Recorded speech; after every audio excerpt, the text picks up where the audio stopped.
बिस्मिल्लाहिर्रहमानिर्रहीम। अस्सलाम वालेकुम व्यूअर्स। आज की इस वीडियो में हम William Blake as a mystic poet पढ़ने जा रहे हैं।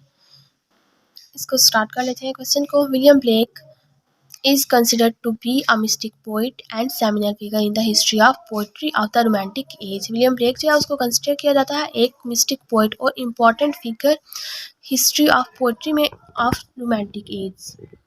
His major poems involve religious mysticism। उसकी मेजर जो poems है उसमें रिलीजियस उसकी सूफीज़म कहते हैं मिस्टिसिज्म को पाई जाती है। As there are a lot of mysticism elements in them.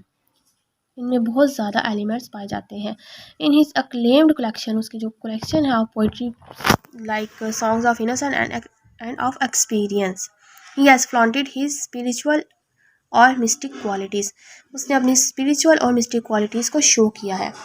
Mysticism is a religious practice. Mysticism क्या है? एक रिलीजियस प्रैक्टिस है that aims at the union with the absolute और गॉड। जिसका मकसद क्या है? इसका मकसद है यूनियन विद द एब्सोल्यूट और गॉड थ्रू सीक्रेट प्रेयर और मेडिटेशन। सीक्रेट प्रेयर के थ्रू और मेडिटेशन या फिर मेडिटेशन के थ्रू, गौर फिक्र के through. According to the Oxford dictionary. अब हम ऑक्सफोर्ड डिक्शनरी के मुताबिक देख लेते हैं कि मिस्टिसिज्म किसको कहा जाता है।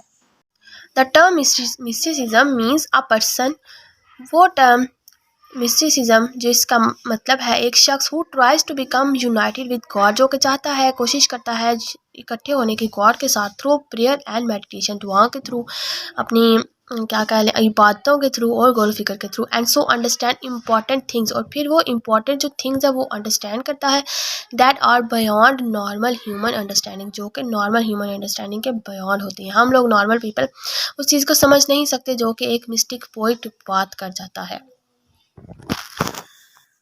To evaluate William Blake as a mystic poet, William Blake को as a mystic poet evaluate करने के लिए we should match the concept of mysticism with the poems of William Blake. हमें जो मिस्टिसिज्म का कॉन्सेप्ट है उसको विलियम ब्लेक की पोएम्स के साथ मैच करके देखना पड़ेगा कि वाकई ये एक पोइट मिस्टिक है या नहीं है।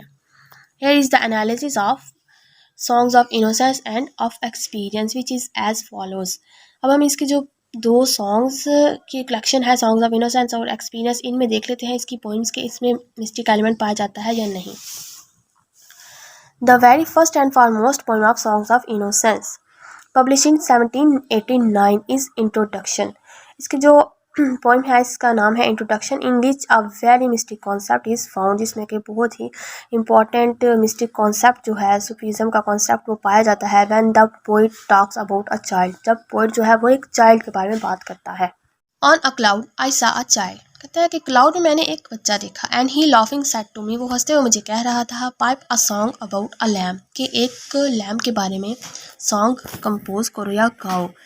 The above lines are the indicator of Blake's mysticism, जो ऊपर वाली लाइन्स हमने लिखी हैं ये इशारा कर रही है ब्लेक की मिस्टिसिज्म के बारे में। As the critics are in accord that the child is not a simple child but Jesus Christ himself. जो क्रिटिक्स हैं वो कहते हैं कि ये एक सिंपल चाइल्ड नहीं है बल्कि क्राइस्ट है। The same title of songs of experience publish in 1794 bears mysticism as it was also written in a visual poem। कहता है कि यही टाइटल जो पोइम का इंट्रोडक्शन पोइम का टाइटल है ये सॉन्ग्स ऑफ एक्सपीरियंस में भी पाया जाता है और उसमें इसी तरह का मिस्टिक कॉन्सेप्ट भी है। The lamp and the tiger, ये दोनों पोइम्स हैं और ये अपोजिट पोइम्स हैं, कंट्राडिक्शन में पाई जाती है। These are two poems are contradictory as they depict the two opposite states of God qualities। ये टू opposite sides जो है ना गॉड की क्वालिटीज़ को उसको बयान करती हैं। ये एक पोइम जो है वो सॉन्ग्स ऑफ इनोसेंस में पाई जाती है और एक सॉन्ग ऑफ एक्सपीरियंस में। The former one names naive and mild nature of God, जो फॉर्मर है मीन्स के द लैम्प पोइम जो है वो गॉड की नॉर्मल नेचर को इनोसेंस नेचर को बयान करती है। And latter one flaunts the harshness of almighty, और जो द टाइगर पोइम है वो शो करती है harshness of God. The representation of the subject matter of these poems is so mystic, इन पोइम्स की जो रिप्रेजेंटेशन है वो बहुत ज़्यादा मिस्टिक है। That the critics are to evaluate Blake as a mystic, यहाँ तक कि पोइट जो है वो क्रिटिक्स जो है वो इसको as a mystic poet evaluate कर चुके हैं। When the stars threw down their spears and watered heaven with their tears, कहता है कि स्टार जो है वो अपने टीयर्स से, अपने आंसुओं से वो हेवन को वाटर कर रहे हैं, पानी दे रहे हैं. Did he smile his work to see, did he made the lamp made thee, क्या इसने बनाया है लैम्प को जिसने तुम्हें बनाया है. A person who has a union with the omnipotent can understand and feel by heart such quality of the creator. वो शख्स जो कि omnipotent क्वालिटीज़ के साथ यूनियन रखता है वो अंडरस्टैंड कर सकता है ऐसी चीज़ों को by heart and such quality of the creator. वो ऐसे जो जिस तरह की ये मिस्टिक क्वालिटीज़ है ना ये सारी वो अंडरस्टैंड कर सकता है. The most illustrated mystic poem is the chimney sweeper. बहुत ही ज़्यादा मिस्टिक पोइम है वो चिमनी स्वीपर है. And of songs of innocent and of experience, ये पोइम जो है ये दोनों सॉन्ग्स में पाई जाती है. This is one of the visionary poems of William Blake, ये विजनरी पोइम भी है एक, which proves him very deep mystic poet because of the message of the poem. इसका मैसेज देख लेते हैं. And the angel told Tom if, और जो एंजल है वो टॉम एक लड़की का नाम है, उसको कहता है इफ़, अगर वो एक अच्छा बच्चा रहता है, he would be a good boy, he would have God for his father and never want joy, कि वो गॉड को उसके बाप जैसा बना देगा और never want joy, उसको कभी भी खुशी की ज़रूरत नहीं पड़ेगी. Thus Blake clarifies his union with God by conferring the message that a pious person seeks God satisfaction and gets satisfied when he gets God as his guardian. वो कहता है कि एक शख्स जो है जब वो गॉड की सेटिस्फैक्शन तलाश करता है और खुद भी वो मुतमिन हो जाता है फिर, और अपना जो he gets God as his guardian, और गॉड को अपना गार्डियन बना लेता है. The little black boy is one of the mystic poems of songs of innocence.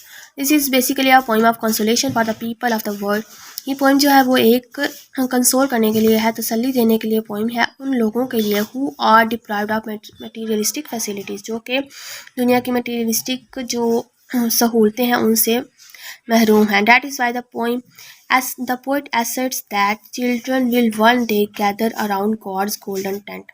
इसलिए पोइट जो है वो कहता है कि जो बच्चे हैं जो कि इन सब चीज़ों से, मटीरियलिस्टिक चीज़ों से महरूम है, वो एक दिन इकट्ठे हो जाएंगे गॉड के गोल्डन टेंट में.